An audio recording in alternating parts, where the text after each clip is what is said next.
बहुत बहुत स्वागत है आपके अपने YouTube चैनल शिखर क्लासेस में। तो फ्रेंड्स, आज आप पढ़ने वाले हैं समश्रुति भिन्नार्थक शब्द। तो समश्रुति का मतलब क्या होता है, तो आइए देखते हैं। यहाँ पर लिखा हुआ है सम, देखिए समश्रुति भिन्नार्थक शब्द। तो सम का मतलब होता है समान और श्रुति का मतलब होता है सुनना और भिन्नार्थक का मतलब होता है भिन्न अर्थ रखने वाले शब्द। ठीक है, तो ऐसे शब्द जो सुनने में तो समान सुनाई देते हैं परंतु उनके अर्थ भिन्न भिन्न होते हैं। तो वही आज हम इस वीडियो में पढ़ेंगे। कहीं कहीं पे आपको लिखा हुआ ये भी मिल जाता है कि समरूपी भिन्नार्थक शब्द, तो वो भी एक ही बात है, कंफ्यूज नहीं होना है। चाहे समश्रुति भिन्नार्थक शब्द कहिए, चाहे समरूपी भिन्नार्थक शब्द कहिए, या फिर श्रुति सम भिन्नार्थक शब्द लिखा हुआ भी मिल सकता है। ठीक है, आइए देखते हैं। यहाँ पर लिखा हुआ है अंश। अंश का मतलब अंश किसे कहते हैं और उसके नीचे एक दूसरा अंश लिखा हुआ है। अब देखिए यहाँ पर अंश और अंश, इन दोनों शब्दों को आप बोलकर देखिए, इनका उच्चारण करके देखिए, कोई भी आपको अंतर नहीं दिखाई देने वाला है। सुनाई नहीं देगा अंतर परंतु दिखाई देगा, है ना, क्योंकि यहाँ पर तो ये सा है और यहाँ पर ये सलजम वाली सा है, तो अंतर तो है थोड़ा सा। तो अब एग्जाम में क्वेश्चन कैसे आता है, देखिए पूछ लिया गया, यहाँ पे स्पेस नहीं है, यहाँ पे लिखती हूँ। अच्छा ठीक है, पूछ लिया गया अंश और अंश का अर्थ बताइए। ठीक है, इसका अर्थ पूछा गया आपसे। अब आपको ये तो याद है कि एक अंश का अर्थ होता है हिस्सा, एक अंश का अर्थ होता है कंधा। ये यहाँ पे आप देख रहे हैं, मान लीजिए ये नहीं देख रहे क्योंकि एग्जाम में कहाँ देखने को मिल रहा है। ठीक है, तो अंश और अंश का अर्थ पूछा गया। आपको ये पता है कि एक अंश का अर्थ होता है कंधा और एक अंश का अर्थ होता है हिस्सा, लेकिन ये नहीं पता है कि किस अंश का अर्थ है कंधा और किस अंश का अर्थ है भाग मतलब हिस्सा। ठीक है, तो जो आपको ऑप्शन मिलेंगे उसमें एक तो हिस्सा मिलेगा, दूसरा कंधा मिलेगा। ठीक है, तो अंश का यहाँ पर देखिए पहला अंश कौन सा लिखा हुआ है, इस वाले अंश का अर्थ तो हिस्सा है ना, तो यहाँ पर एक तो आपको मिलेगा हिस्सा और दूसरे ये अंश है और इस अंश का अर्थ है कंधा, तो एक तो हो जाएगा आपका कंधा और यही होगा आपका एकदम करेक्ट आंसर। लेकिन इसके अलावा आप कैसे फंस सकते हैं, देखिए हिस्सा और कंधा है, अब आपको ये याद नहीं कि कौन सा हिस्सा होना चाहिए और कौन सा कंधा होना चाहिए, आपने लगा दिया कंधा और हिस्सा, पहले कंधे को उठा के पहले कर दिया और हिस्से को बाद में कर दिया, तो तुरंत के तुरंत क्या होगा, आपका जो सवाल है वो गलत हो जाएगा उसका जवाब। ठीक है, तो यहाँ पर आपको चीजें जो है थोड़ा बारीकी से पढ़नी है और याद रखना है कि अर्थ किसका कौन सा अर्थ होता है। ठीक है, और ऑप्शन पे तो बिल्कुल भी नहीं जाना है कि ऑप्शन के सहारे रहेंगे, ऑप्शन देखेंगे तो कर लेंगे, इस चीज पे बिल्कुल भी मत जाना है। तो देखिए यहाँ पर लिखा हुआ है अंश। अंश का मतलब होता है हिस्सा, किसी चीज का भाग, अवयव, टुकड़ा। ठीक है, और ये चीजें तो आप लोगों ने अनेकार्थी शब्द में पढ़ी थी। ठीक है, उसके बाद जो ये वाला अंश है ना, इसका अर्थ होता है कंधा। ठीक है, तो बोलने में तो ये एक जैसे लग रहे हैं, सुनने में भी एक जैसे लग रहे हैं, लेकिन ये जो दिखने में है वो थोड़ा सा अलग है और इसीलिए इनके अर्थ भी अलग हो जाते हैं। यहाँ पर लिखा हुआ है अचल। अचल का मतलब होता है पर्वत, अचल का मतलब होता है पर्वत, और तुरंत देखिए उसके अचल, अचल का मतलब पर्वत, और उसी को हम क्या कर दें, दीर्घ कर देंगे। अचल था, हमने बोल दिया अचला, तो उसका जो अर्थ है वो तुरंत के तुरंत परिवर्तित हो जाएगा और क्या बन जाएगा, पृथ्वी। ठीक है, तो यहाँ पे आप कैसे इसको याद रख सकते हैं, देखिए अचल दीर्घ नहीं है ना, मतलब छोटा है, अचल लिखा हुआ है, तो अचल का अर्थ है पर्वत, और अचला दीर्घ है, और पृथ्वी तो हमारी बहुत बड़ी है ना, तो पृथ्वी जहां पर आपको दीर्घ दिखे वो उसका मतलब क्या हो जाएगा, पृथ्वी, है ना। अचला ये भी दीर्घ और हमारी पृथ्वी भी दीर्घ है, बहुत बड़ी है। उसके बाद लिखा हुआ है अनिष्ट। अनिष्ट का मतलब होता है बुरा। अब देखिए सुनने में भी फर्क हो सकता है। मैंने बोला अनिष्ट अनिष्ट, ठीक है, तो इतनी जल्दी हो सकता है किसी की समझ में ना आए कि मैंने क्या बोला, क्योंकि टा और ठा में ज्यादा अंतर नहीं है। लेकिन यहाँ पर आप देख तो सकते हैं कि यहाँ पर क्या लिखा है अनिष्ट, जबकि यहाँ पर लिखा हुआ है अनिष्ट। तो अनिष्ट का मतलब तो बुरा है और अनिष्ट का मतलब है निष्ठा रहित, मतलब कोई प्रतिष्ठा नहीं है, निष्ठा नहीं है ना, वो वाली। तो अनिष्ट का मतलब है निष्ठा रहित और अनिष्ट का मतलब है बुरा। कहते हैं ना बुरा चाहने वाले, मतलब ये अनिष्ट लोग हैं। उसके बाद देखिए यहाँ पर लिखा है अनल। अनल का अर्थ होता है आग, जबकि यहाँ पर लिखा हुआ है अनिल। अनिल का अर्थ होता है वायु। अब ये चीज आप लोगों ने पर्यायवाची शब्दों में भी पढ़ रखी है। तो जितने भी लगभग चैप्टर होते हैं वो हर तरह से, मतलब किसी ना किसी तरह से रिलेटेड होते हैं एक दूसरे चैप्टर से, ठीक है।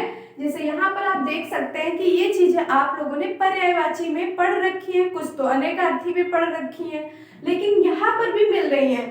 जब यदि आपको याद है पर्यायवाची शब्द, तब तो आप यहाँ पे देखेंगे और सीधा सही आंसर देंगे कि अनिल का पर्यायवाची आप लोगों ने देखा या वायु का पर्यायवाची पढ़ा तो आपको पता होगा कि ये अनिल का अर्थ वायु है। और आपके पर्यायवाची यदि आपने पढ़ रखे तो भी पता होगा, नहीं भी पता तो आप यहाँ पे पढ़िए ना। देखिए अनल, अनल का मतलब आग है, जबकि यहाँ पर पाई एक लगा दो छोटी की तो वायु हो जाता है। और ये आपका कई बार पूछा गया है, तो इसको हम कैसे याद रखेंगे। देखिए अनिल, अनिल का मतलब होता है वायु और उसमें लगी है छोटी ई की मात्रा, जबकि अनल का अर्थ होता है आग और उसमें कोई मात्रा नहीं लगी है, मतलब आग ने मात्रा को जला दिया, ठीक है। तो क्या हुआ, जहां पर आपको अनल दिखे मतलब कोई पाई मात्रा नहीं है उसमें, तो उसका मतलब हो जाएगा आग, और जिसमें लगी है मात्रा उसका मतलब हो जाएगा वायु, ठीक है। फिर लिखा हुआ है अली। देखिए ये भी मैंने आपको बताया था शायद पर्यायवाची में, हाँ पर्यायवाची में बताया था आपको कि ये याद रखना है आपको, वहां पर भी मैंने बताया था इम्पोर्टेंट है, याद रखना है आपको, क्योंकि इसमें बहुत थोड़ा सा अंतर है इसलिए कंफ्यूजन हो सकता है। देखिए यहाँ पर लिखा है अली। अली का मतलब होता है भ्रमर, भौरा, और यहाँ पर लिखा हुआ है अली, तो यहाँ पर तो था दीर्घ, सॉरी ह्रस्व था, छोटा था अली, जबकि यहाँ पर क्या हुआ दीर्घ हो गया अली। तो अली का मतलब होता है सखा और अली का मतलब होता है भ्रमर। और आली यहाँ पर मैंने लिखा नहीं है आली, हाँ, तो आली यहाँ पर यदि हो तो आली का अर्थ होता है सखी। अली सखी, सखा या सखी दोनों हो सकते हैं, ठीक है, लेकिन आली भी अगर आपको लिखा हुआ मिलता है तो उसका भी मतलब होता है सखी, ठीक है। उसके बाद लिखा हुआ है अच्छी। अच्छी का मतलब होता है आंख, अच्छी, चक्षु, नयन, है ना, ये सब पर्यायवाची है इसके। तो अच्छी का अर्थ होता है आंख, जबकि उसके नीचे लिखा हुआ है अक्ष। अक्ष का अर्थ होता है धुरी, मतलब पृथ्वी अपने अक्ष पर घूर्णन करती है, या फिर ऐसे कह सकते हैं अपनी धुरी पर। ये चीजें आप लोगों ने ज्योग्राफी में पढ़ी होंगी तो आपको याद रहेगा, ऐसे वाक्य बना के आप पढ़ेंगे तो माइंड में सेट रहेगा। तो अक्ष मतलब धुरी, पृथ्वी अपनी धुरी पर घूर्णन करती है। उसके बाद लिखा हुआ है पर्यंत। पर्यंत का अर्थ होता है तक, कहते हैं ना मैं जीवन पर्यंत इस काम को करता रहूंगा, मतलब जब तक मेरा जीवन रहेगा अपने जीवन भर में ये काम करता रहूंगा। तो पर्यंत का अर्थ होता है तक, जबकि पर्यंक यहाँ पर देखिए क्या लिखा हो, यहाँ पर ता था यहाँ पर का, बस थोड़ा सा अंतर है, बारीकी से देखना है। पर्यंक का अर्थ होता है पलंग, चारपाई, है ना, लेटने वाला। उसके बाद आ जाते हैं इधर, यहाँ पर लिखा हुआ है कुल। कुल का मतलब होता है खानदान या परिवार। कुल, कुल का नाम रोशन करेगा ऐसे बोलते हैं ना, तो इसका कुल का मतलब हो गया खानदान या परिवार या संख्या, ठीक है। तो मतलब कुल संख्या इतनी है, या फिर समूह कुल हो गया। यहाँ पर लिखा हुआ है कुल, यहाँ पर तो था कुल, तो कुल का मतलब हो गया खानदान या परिवार। उसके नीचे लिखा हुआ है कूल, कूल का अर्थ होता है किनारा, और कूल का अर्थ एक ये भी कह सकते हैं आप ठंडा, कूल कूल। नेक्स्ट है आपका क्षति। क्षति का मतलब होता है हानि, मतलब कहते हैं ना एक जहाज दुर्घटना में क्षतिग्रस्त हो गया, तो मतलब हानि पहुंच गई उसको, तो वही बात है यहाँ पर। क्षति का अर्थ है हानि, जबकि क्षिति, क्षिति का अर्थ है पृथ्वी। ठीक है, उसके बाद लिखा हुआ है अविराम। अविराम मतलब लगातार करते रहना किसी काम को, तो इसका अर्थ हो गया अविराम का लगातार।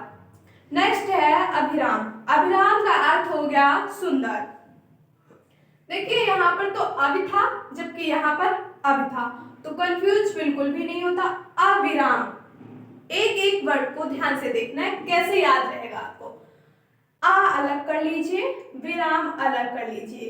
विराम मतलब विश्राम, रेस्ट ना करना, और अविराम मतलब लगातार चलना बिना रेस्ट किए हुए। तो आपको ऐसे देखना है, जहां पे आपको मिले विराम मतलब रेस्ट वाला विराम, तो उसका मतलब हो जाएगा लगातार, जबकि अभिराम मिले तो उसका अर्थ हो जाएगा सुंदर। आगे लिखा हुआ है अविज्ञ। अविज्ञ का अर्थ होता है मूर्ख। नेक्स्ट है अभिज्ञ, मतलब इसी में दूसरा है।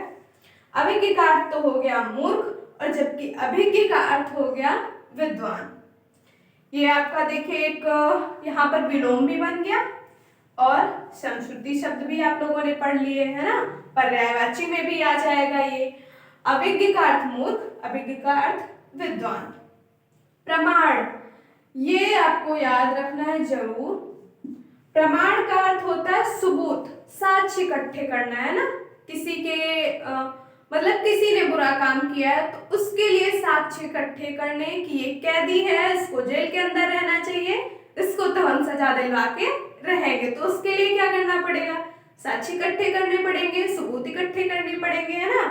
तो प्रमाण, प्रमाण का मतलब होता है सबूत, जबकि प्रणाम का मतलब होता है नमस्कार, है ना। तो प्रणाम हो गया नमस्कार, और प्रमाण हो गया सबूत। नेक्स्ट है अनुसार। अनुसार मतलब किसी के अनुसार काम करना, ठीक है। तो मतलब अनुसार का अर्थ हो जाएगा अनुरूप, किसी चीज के अनुरूप चलना या किसी के अनुसार चलना, एक ही बात होती है ना। तो अनुसार का अर्थ बस यहाँ पर आपको बताना है कि अनुसार का अर्थ है अनुरूप। अनुस्वार लिखा है, यहाँ पर क्या था अनुसार, नीचे क्या है अनुस्वार। तो अनुस्वार तो मैंने आप लोगों को बताया, एक बार जरा याद करिए कि वर्णमाला में आप लोगों ने पढ़ा था अनुस्वार, और अनुस्वार किसे कहते हैं, अनुस्वार विसर्ग बताया था ना, तो ये है अनुस्वार आपका। अनुस्वार एक बिंदी होती है जो कि किसी वर्ड के ऊपर लगती है, ये है, ठीक है, यही है आपका अनुस्वार। फिर लिखा हुआ है अवधि। अवधि, अवधि का अर्थ होता है समय। अवधि मतलब कितनी अवधि तक काम किया, मतलब इसका अर्थ हो गया कि कितने समय तक काम किया। तो अवधि, अवधि मतलब समय, और एक होता है अवधि। तो अवधि क्या हो गई, एक भाषा हो गई, ये देखिए एक भाषा का नाम। अवधि मतलब समय, अवधि मतलब एक भाषा का नाम। नेक्स्ट आ जाइए इधर अजर। ये तो अभी मैंने आपको पढ़ाया था, मतलब पिछले पार्ट में शायद पढ़ाया था। अजर, अजर का अर्थ होता है जो वृद्ध ना हुआ हो, और अजर जो वृद्ध ना हुआ हो, जो मरे ना, उसको क्या कहेंगे अमर, ठीक है। क्या पढ़ाया था मैंने आपको, हाँ वाक्यांश के लिए एक शब्द पढ़ाया था, उसमें मैंने आपको ये बताया था कि अजर का अर्थ होता है जो वृद्ध ना हो, जो कभी भी बूढ़ा ना हो। तो यहाँ पर भी देखिए आ गया है, दोबारा से पढ़ लीजिए। अजर मतलब जो वृद्ध ना हो, जबकि अजिर का अर्थ होता है आंगन, ठीक है। अजिर मतलब आंगन। मेघ, यहाँ पर ध्यान से देखना है, ये तो आपका बना हुआ है वर्ण घा से घड़ी, और ये है धा से धनुष, ठीक है। तो मेघ का अर्थ हो गया बादल, जबकि मेघ का अर्थ है यज्ञ, कहते हैं अश्वमेध यज्ञ, है ना। तो मेघ का अर्थ हो गया यज्ञ, जबकि मेघ का अर्थ है बादल। वारिद का मतलब है बादल और वारिद का मतलब है समुद्र। अब देखिए यहाँ पर मैंने आपको पर्यायवाची में ये चीज बताई थी कि जहां पर दा हो, देखिए जो बादल, समुद्र और कमल के जो पर्यायवाची होते हैं वो थोड़ा मिलते जुलते हुए होते हैं, एक ही जैसे जलज हो गया, जलद हो गया, जलद हो गया, ठीक है। तो उसमें दा, धा और जा में ही अंतर होता है और उसी से हमको पता चलता है कि ये किसका पर्यायवाची है। तो यहाँ पर भी एक बार देख लीजिए कि जहां पर दा हो वो तो बादल का पर्यायवाची होगा, जबकि जहां पर धा हो वो हो जाएगा समुद्र का, लेकिन जा हो तो किसका हो जाएगा, कमल का। ये आप लोगों ने पर्यायवाची शब्द में पढ़ रखा है, ये समझ लीजिए, सीधे रिवीजन हो रहा है, ठीक है। तो वारिद का हो गया समुद्र और वारिद का हो गया बादल। उसके बाद लिखा हुआ है हिम। हिम का अर्थ होता है बर्फ। कहीं टहलने जाते हैं आप, शिमला, नैनीताल, है ना, तो अरे कितनी अच्छी हिम गिर रही है ऐसे बोलते हैं ना, एकदम खुश हो जाता है मन देख के। तो वही हिम का अर्थ होता है बर्फ, जबकि हेम का अर्थ होता है स्वर्ण। स्वर्ण मतलब सोना। उसके बाद लिखा हुआ है कुजन। कुजन का मतलब होता है दुर्जन। यहाँ पर भी देखिए आपको बस थोड़ा बारीकी से शब्दों को पढ़ना है। कुजन मैंने लिखा है यहाँ पर कु प्लस जन। जन मतलब लोग, व्यक्ति, है ना, और कु मतलब बुरे, सु मतलब अच्छा होता है, जबकि कु मतलब बुरा होता है। तो कु प्लस जन। कुजन का मतलब हो गया जो लोग अच्छे ना हो, जिनका व्यवहार अच्छा ना हो, मतलब अच्छे लोग नहीं हैं। तो कुजन का अर्थ हो गया दुर्जन, ठीक है। उसके बाद लिखा हुआ है कूजन। तो यहाँ पर आपको याद रखना है कि इसको तो आप ऐसे पढ़ेंगे जैसे मैंने बताया अभी आपको ऊपर, कु प्लस जन। तो कु का अर्थ होता है बुरा, जन मतलब लोग, मतलब बुरे लोग, तो इसका अर्थ हो गया दुर्जन, ठीक है। जबकि नीचे क्या लिखा हुआ है कूजन। कूजन मतलब किसी की आवाज कूज रही है ना, कूजन। तो यहाँ पर आगे लिखा हुआ है पक्षियों की कलरव क्रिया। ये कलरव है भाई, कलरव, कलरव, ठीक है। तो पक्षियों की कलरव क्रिया। कलरव मतलब वो जो चहचहाती हैं, जो आवाजें निकालती हैं, उसी को कहते हैं कलरव, कलरव क्रिया, ठीक है। फिर लिखा हुआ है कृपण। कृपण मतलब कंजूस, ठीक है। और दूसरा लिखा हुआ है कृपाण। कृपाण का मतलब होता है तलवार। कृपाण यहाँ पर भी आप ऐसे याद रख सकते हैं, कृपाण मतलब देखिए यहाँ पर दीर्घ मात्रा बड़ी लगी हुई है और तलवार भी तो बड़ी होती है और इतनी खतरनाक होती है, तो मतलब दीर्घ का मतलब हो गया तलवार, जबकि जहां पर ऐसे ही लिखा हुआ है उसका मतलब हो गया कंजूस। दीन। दीन का मतलब होता है गरीब, दीनहीन, दीन पे दया करो ऐसे बोलते हैं ना। तो आपको ये याद कैसे करने कि कुछ वाक्य है जो मैं तो वाक्य बता ही रही हूँ, और आप अपने मन से भी कोई बढ़िया सा वाक्य बना के इनको रिलेट करके याद कर सकते हैं। तो दीन का मतलब हो गया गरीब और दिन का मतलब हो गया दिवस। दिन मतलब आज कौन सा दिन है, कौन सा दिवस है, ये वाला दिन। और दीन का मतलब है गरीब या दीनहीन, ऐसे करके आप इसको याद रख सकते हैं। इधर आइए, यहाँ पर लिखा हुआ है निशाचर। ये भी मैंने आपको बताया, तो मैंने आपको समास में भी पढ़ाया है, पर्यायवाची में भी पढ़ाया है, उसके बाद पता नहीं मैंने और शायद कहीं पे पढ़ाया हो। तो निशाचर का मतलब होता है, मैंने पढ़ाया था, निशि में विचरण करने वाले अर्थात राक्षस, है ना, जो रात्रि में विचरण करते हैं। निश का मतलब तो रात्रि होता है, जो रात्रि में विचरण करते हैं मतलब राक्षस। तो यहाँ पर आप याद कर सकते हैं समास से रिलेट करके कि निश में विचरण करने वाले अर्थात निशाचर अर्थात राक्षस, ठीक है। तो निशाचर का अर्थ हो गया राक्षस, जबकि निशाकर का अर्थ क्या है, तो निशाकर का अर्थ है चंद्रमा, ठीक है। फिर लिखा हुआ है अंक। अंक का अर्थ होता है संख्या या गोद, ठीक है। अंक को हम कह सकते हैं गोद, या फिर अंक कोई संख्या भी हो सकती है, 33, 32, 92, है ना, ऐसे। लेकिन नीचे लिखा हुआ है अंग। अंग मतलब शरीर, ठीक है, पूरी बॉडी की बात नहीं हो रही है, शरीर का भाग।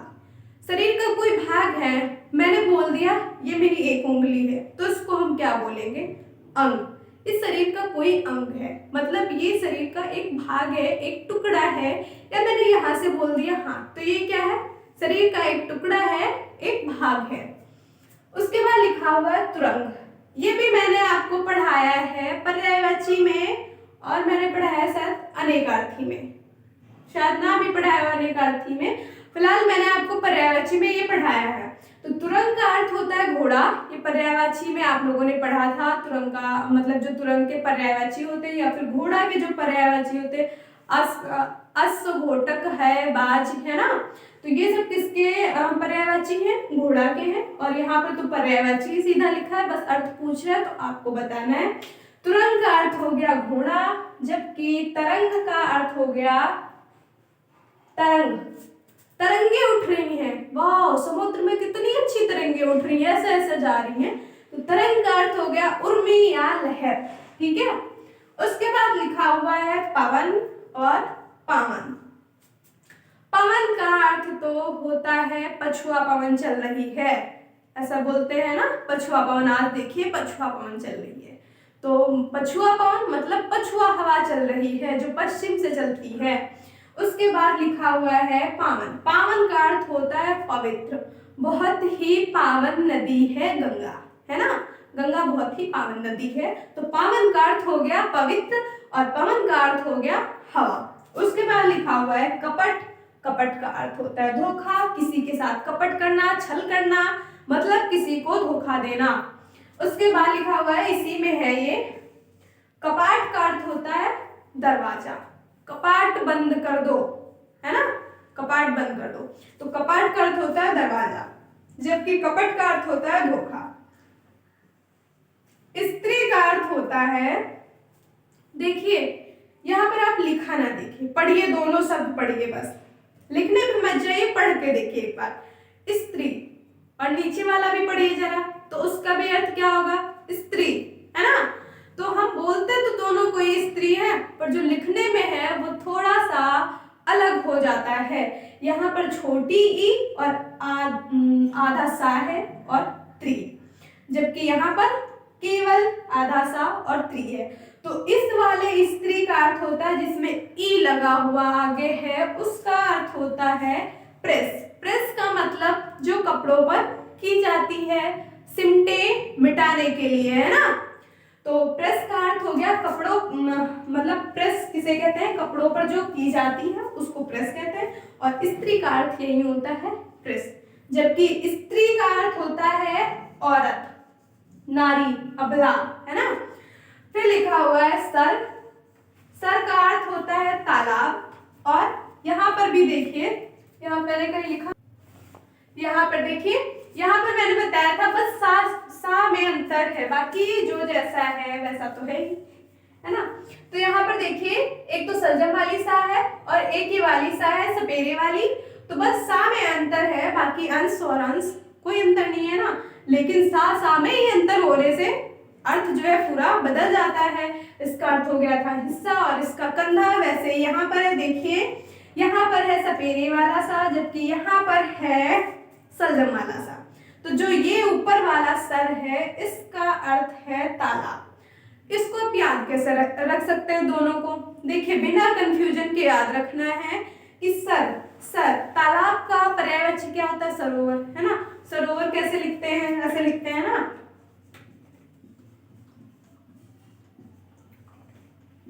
सरोवर ऐसे ही तो लिखते हैं। तो यहीं से ये सर उठा लिया गया, है ना, सर काट लिया गया और ला के यहाँ पर रख दिया गया और बोला गया कि सर का अर्थ हो गया ताला, जबकि ये जो सर है इसका अर्थ हो गया बाण चलाने वाला।